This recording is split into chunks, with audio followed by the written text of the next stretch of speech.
Well, now, she's the Gypsy Queen to her Gypsy King. Paris Fury is the devoted wife of two-time world heavyweight champion Tyson Fury.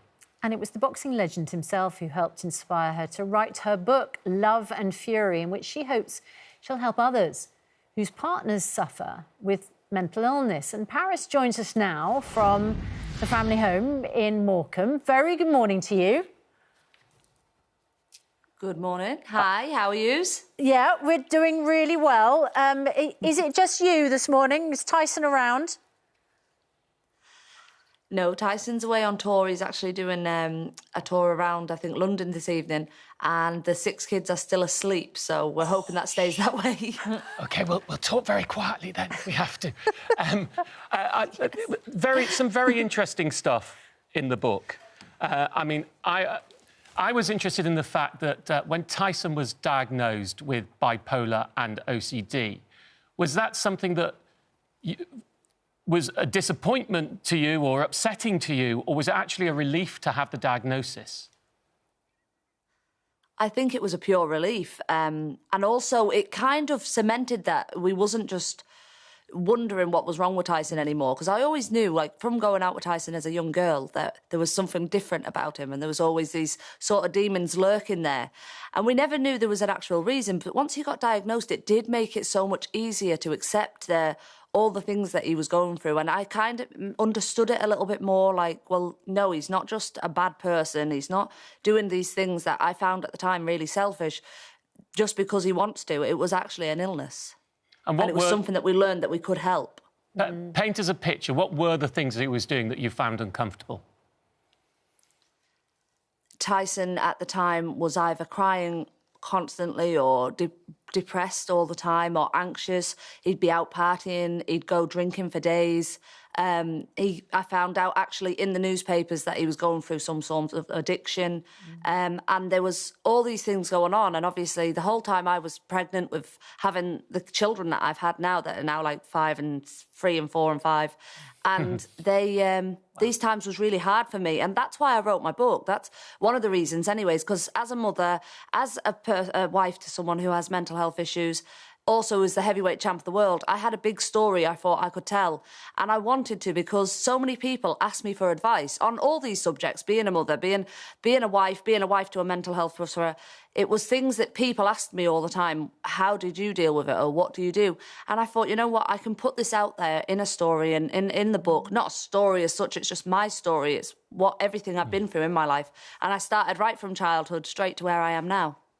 And I think you're absolutely right, because there's a lot of focus, isn't there, at the moment on very brave celebrities, people who are high profile, coming out and talking about their own mental health problems or their battle with addiction or whatever it is. Yes. And perhaps not enough support or attention given to those people who have to deal with that.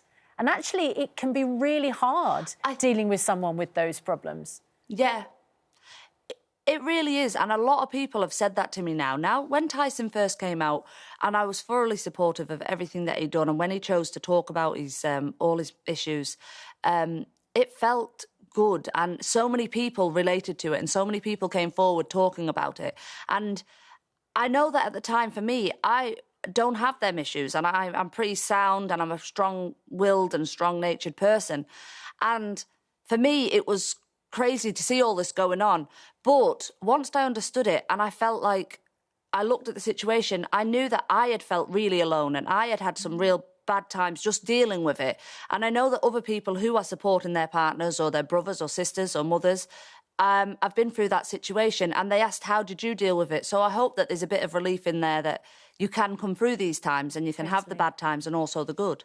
It is, and I think many people will find that some good comfort if they're going through similar positions.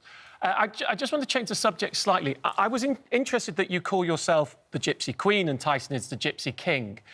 And gypsy is a word many... Can I contradict it completely? Oh, yeah. Of course, please.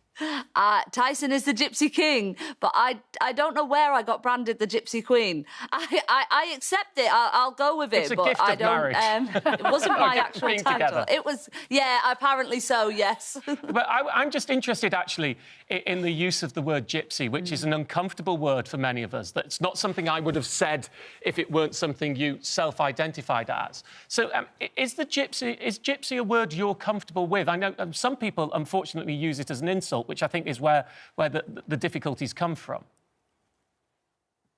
Well, gypsy is a race. It is a race of people, so it's not an insult in any which way.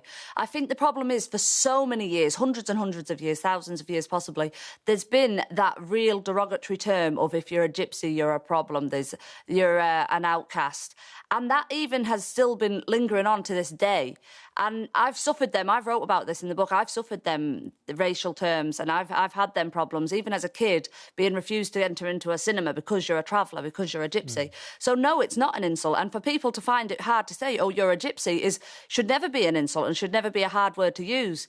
And I think Tyson becoming the Gypsy King and embracing his race, his culture, I think it's made it a lot more acceptable. And it's also showed the world, like, me and Tyson and so many of my friends and family that I've got are just normal people. And I think there was all them things that came out years ago, the big fat gypsy wedding and all the hearsay of what a gypsy or a traveller is, really, really damages us as people. And there is just normal, happy, everyday living people who are gypsies and travellers, but you would never notice them. They'll walk past you on the street. We're not all extroverts and crazy, big, giant wedding dress wearing tiaras, you know. I mean, we are normal people. So I hope that that's also, you know, me being there in the limelight, Tyson being there, shows that there is just normal, average people who can be gypsies and travellers as well. Just very quickly, is it true that the Gypsy King has a throne in the house? Is there a throne in there?